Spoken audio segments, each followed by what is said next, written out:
محترم بھائیوں، بزرگوں، ہم نے پہلی کڑی میں آپ کو حضرت زبیر بن عوام رضی اللہ عنہ کے واقعات سنائے۔ ان کی دوسری کڑی بھی ابھی پیش خدمت ہے۔ ہم نے غزوہ بدر میں لشکر اسلام میں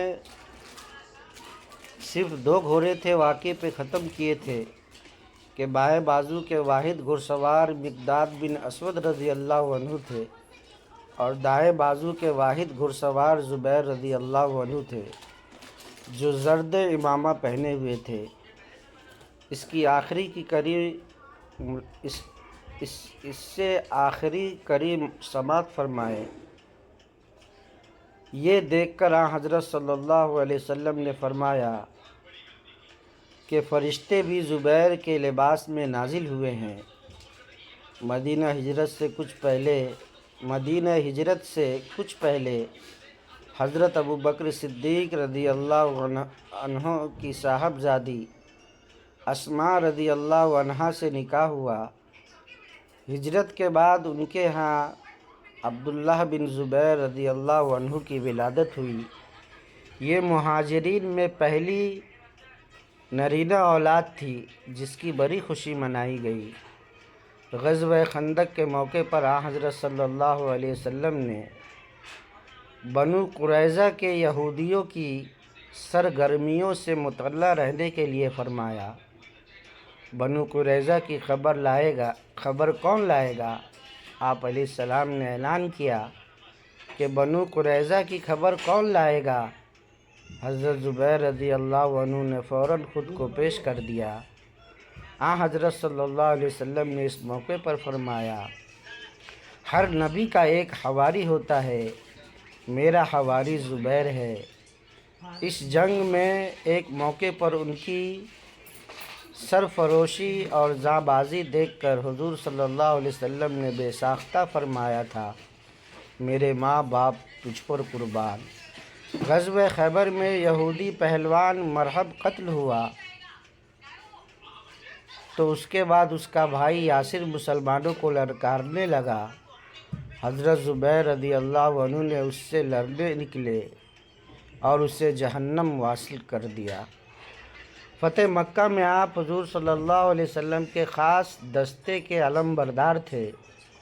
ایک موقع پر حضرت صلی اللہ علیہ وسلم نے حضرت زبیر رضی اللہ عنہ کو جنت کی بشارت دیتے ہوئے فرمایا، زبیر جنتی ہے۔ حضرت عثمان رضی اللہ عنہ نے ایک بار حضرت زبیر رضی اللہ عنہ کے بارے میں فرمایا، بے شک وہ لوگوں میں سب سے بہتر اور رسول اللہ صلی اللہ علیہ وسلم کو سب سے زیادہ محبوب تھے۔ ان کی ساری زندگی ایک مجاہد کی طرح گزری۔ ان کے بدن خاص کر سینے اور کاندھوں پر ان کے گہرے زخموں کے ان کی ساری زندگی مجاہد کی طرح گزری۔ ان کی ساری زندگی ایک مجاہد کی طرح گزری۔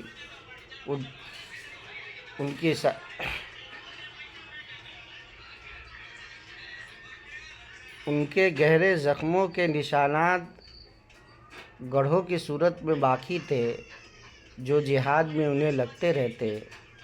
حضور صلی اللہ علیہ وسلم نے انہیں کبھی کسی لشکر کا امیر بنایا، نہ کوئی اور بڑا عہدہ سونپا۔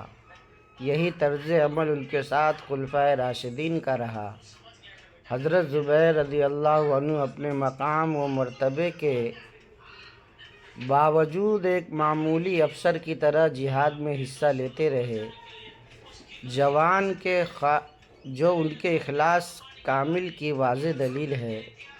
یرموک کی فتح میں ان کے والہانہ جذبہ، شہادت اور حیرت انگیز شجاعت و بصارت کا بہت بڑا دخل تھا۔ اس دن وہ رومیوں کی 2.5 لاکھ فوج میں سے ایک سرے سے داخل ہوئے اور ان کو چیرتے ہوئے دوسرے سروں کی طرف نکل گئے، پھر دوسری طرف سے صفوں کو الٹتے ہوئے اسی طرح واپس ہو گئے۔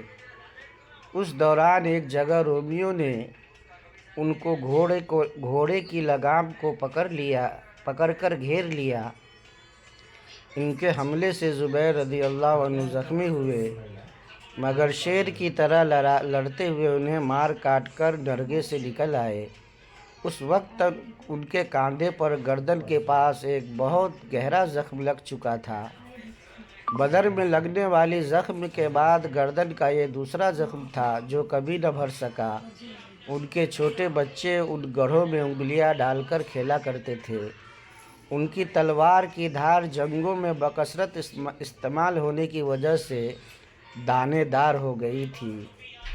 حضرت حسان بن ثابت رضی اللہ عنہ حضرت زبیر رضی اللہ تعالی عنہ کی تعریف میں فرماتے ہیں